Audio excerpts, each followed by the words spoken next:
അല്ല സുധി, ഇയാളെ കൊണ്ട് ഒന്നും ആകത്തെയല്ലേ നിന്നെ അടുത്തെ. ഏ നിന്നെ കൊണ്ട് ആകെ നാൻ കൊടുങ്ങാവായിരിക്കുവോ. ഉം. ഏ പറേ. എന്റെ മുത്ത് ഞാനില്ല പിന്നെ. അയ് ശരി, നീ ഉള്ള കാരണല്ലേ ഞാനിപ്പോ ജീവിച്ചു പോണത്. ഏ അതെ. ഉം. ഉം. പിന്നെ പിന്നെയും പിന്നെയും പിന്നെയും എല്ലാ കാര്യങ്ങളും ഞാൻ തന്നെ നോക്കണമെന്ന് വെച്ച് നിനക്ക് നടക്കുവോ. ഞാനില്ലേ. അയ് ശരി. ഉം. ഉണ്ടായിരുന്നിട്ട് എന്ത് കാര്യണ്ടേ. അയാളെ കൊണ്ട് ഒന്നും നിനക്ക് ഞാൻ പറ്റുള്ളതല്ലേ. എല്ലാം തരുന്നുണ്ട്. ഏ അയ് ശരി. എന്നെ തന്നെ തരുന്നില്ല. അതെ അതെ, എന്നാ തന്ന കാരണമാണല്ലോ ഞാൻ ഇങ്ങനെ ഇങ്ങനെ ഇരുത്തി നിന്നെ കടത്തിരീനെ. ഏ അല്ലേ. തരേ. എനിക്കൊരു 1 lakhന്റെ ആവശ്യമുണ്ട്. ആഹാ, ഒരു വണ്ടി ബുക്ക് ചെയ്തിട്ടുണ്ട്. കൊള്ളാവല്ലോ. ആ, ഇങ്ങനെ വലിച്ചെടുത്തിട്ട് കൊറേ ചെയ്തിട്ടുണ്ട് കേട്ടോ. ഹാ, എന്നാണാവോ ഇയാള് പിടിക്കുന്നത് തന്നെ അതറിയാലേ. പിടിച്ചാൽ എന്താ, ഏ ഞാനില്ലേ. അത് ശരി.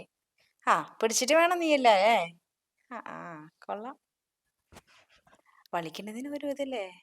ഏ വലിച്ചെടുത്തിട്ട് എന്ത് ഏതായാലും ചെയ്യാനാ ഇത്ര വേണം നീ നീ. തന്നില്ലേ, ഇതും കൂടി നീ താ. ആ ആ, കുഴപ്പമില്ല കേട്ടോ. ആളെയും പിന്നെയും കുഴപ്പമില്ല. ഇയാള് കുഴപ്പക്കാരനാണോ നിന്നെ അടുത്തെ. നീ എന്നെ കുഴപ്പമാകാതെ ആക്കുവോ. ഇല്ല, പിന്നെ ഞാൻ ചെയ്യില്ല മുത്ത്. ഏ പിന്നെ എന്തിനാ അങ്ങനെ ചെയ്യുന്നത്. നാട്ടുകാർക്കൊക്കെ അപ്പൊ മൊത്തം ഞാൻ പരച്ചിലായിരിക്കല്ലേ. പറ, എന്തായാലും ആവട്ടെ അല്ലേ.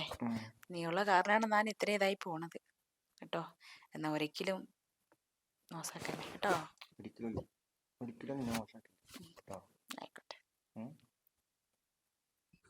പിന്നെ ഇയാളോ എപ്പോഴും നോക്കിയാലും business business full time busy. പിന്നെ ഇനി വെല്ലത്തിലും ഇയാളെ കൊണ്ട് എൻ്റെ ആഗ്രഹം ഒന്നും നടക്കുന്നില്ല. അതാണല്ലോ മുത്ത് നിന്നെ ഞാൻ ആക്കിയതേ. പിന്നെ ഞാൻ പുറത്ത് പഠിക്കുന്ന കാരണമായിരുന്നു തമിഴ്നാട്ടുകാരിയായും കൂടെ. ഇതെല്ലാം കൂടെ ചേർത്തിട്ടാണല്ലേ. തമിഴ്നാട്ടുകാരി നീയൊക്കെ സ്നേഹിക്കണമെന്നുള്ള ഇതൊക്കെ ഉണ്ടായിരുന്നു, പക്ഷെ സ്നേഹിച്ചില്ലേ. എന്റെ ജീവനല്ലേ, മരണ പോലെ ഞാൻ നിന്റെ കൂടെ. ആയിക്കോട്ടെ. പിന്നെ ഇനിയൊരു കാര്യം കൂടെ ഉണ്ട് കേട്ടോ. ഇയാൾക്ക് നിന്റെ അക്കൗണ്ടിലുള്ള പൈസ എങ്ങനെ പോകുന്നുണ്ടെന്നൊന്നും അറിയുന്നില്ല. അറിഞ്ഞു കഴിഞ്ഞിട്ടുണ്ടല്ലോ, അതെപ്പോഴാണാവോ. അറിയുമ്പോഴല്ലേ. അത് ശരി, അറിയുമ്പോഴല്ലേ. ആഹാ, ഞാൻ ആഗ്രഹിച്ച് ബുക്ക് ചെയ്ത വണ്ടിയാണ്. അതെ. ആയിക്കോട്ടെ. എന്നെ തന്നിട്ടില്ല നിനക്ക്. പൈസ വലിയ വിഷയമാണോ. ഓക്കെ, ചെയ്യാം. ആയിക്കോട്ടെ ആയിക്കോട്ടെ. പിന്നെ വേറെന്തൊക്കെയല്ലേ.